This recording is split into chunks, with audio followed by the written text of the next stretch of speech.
ಜೀವ ಜಲವನ್ನು ನೀಡಿದ ಮಾತೆ ಗಂಗಾ ಪರಮೇಶ್ವರನ ಸ್ಮರಿಸಿ ಜಗತ್ತಿನ ವೀರಶರಣರು ಎಲ್ಲರಿಗೂ ಕೂಡ ಶರಣಾದಿ ಶರಣರಲ್ಲಿ ನಿರೀಕ್ಷೆ ನಡೆಸಿಕೊಂಡ ವೀರಶರಣರಿಗೆ ಒಳಬಿಟ್ಟು ಈ ಸಮಾಜಕ್ಕೆ ಸಾಮಾಜಿಕ ನ್ಯಾಯ ಸಿಕ್ಕಾಗ ಮಾತ್ರ ಈ ಸಮಾಜ ಮುಂದೆ ಬರಲು ಸಾಧ್ಯ ಅಂತ ಹೇಳಿ ಇಡೀ ತನ್ನ ಜೀವನವನ್ನ ಮುಡಿಪಿಟ್ಟ ವಿಠ್ಠಲರವರನ್ನ ಸ್ಮರಿಸಿ ಒಂದು ಸಮುದಾಯ ಒಂದೇ ಹೆಸರಿಂದ ಕರೆದುಕೊಂಡ್ರೆ ಆ ಸಮುದಾಯ ಎಷ್ಟು ಸೇರಕ್ಕೆ ಸಾಧ್ಯ ಅಂತ ಹೇಳಿ ಬೀದರ್ನ ಪ್ರತಿ ಗಲ್ಲಿ ಹಳ್ಳಿ ಎಲ್ಲರಿಗೂ ತೋರಿಸಿಕೊಟ್ಟಂತ ಬಿ ನಾರಾಯಣರವರನ್ನ ಸ್ಮರಿಸಿ ವೇದಿಕೆ ಮೇಲಿರುವಂತಹ ಎಲ್ಲ ನನ್ನ ಗುರುವರಿಗೆ ನಾನು ಅಣಿ ಮಾಡಿದು ಈ ವೇದಿಕೆ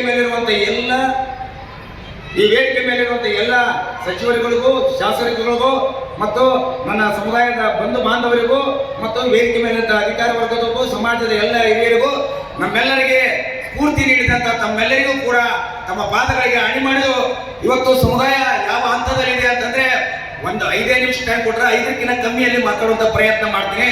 ನಮ್ಮ ಸಮುದಾಯ ವೇದವ್ಯಾಸರ ಸಮುದಾಯ, ಬುದ್ಧರ ಸಮುದಾಯ, ಕರ್ಣನ ಸಮುದಾಯ ಮತ್ತು ನಿಮ್ಮೆಲ್ಲರಿಗೆ ಗೊತ್ತಿರುವ ಹಾಗೆ ತಾನಾಜಿ ಮಾಲುಸರೆಯನ್ನ ಬಹಳ ಗೌರವದಿಂದ ನೋಡ್ತೀವಿ. ನಾವು ಶಿವಾಜಿ ಮಹಾರಾಜರನ್ನ ಗೌರವದಿಂದ ನೋಡ್ತೀವಿ.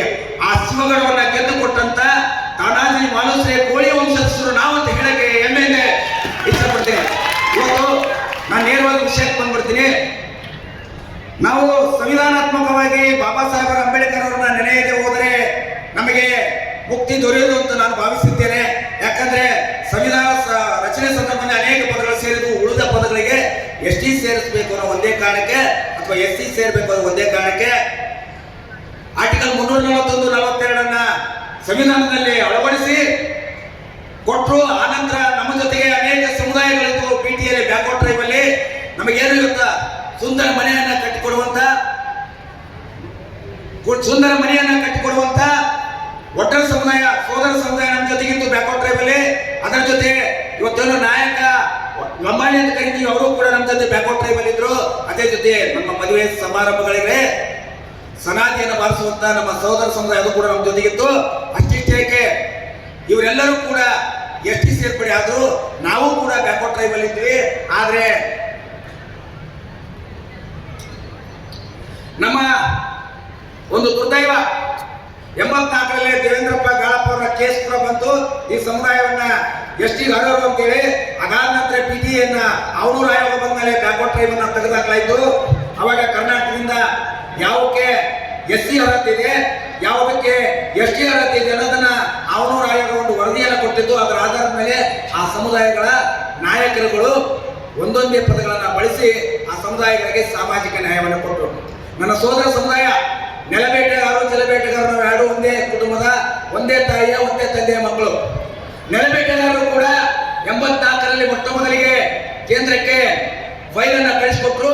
ಆ ಸಂದರ್ಭದಲ್ಲಿ 20 ಪರ್ಯಾಯ ಪದಗಳಿತ್ತು. ದೊರೆ, ಪಾಳೆಗಾರ, ಅರಸು ನಾಯಕ ಇವೆಲ್ಲವೂ ಕೂಡ ಇತ್ತು.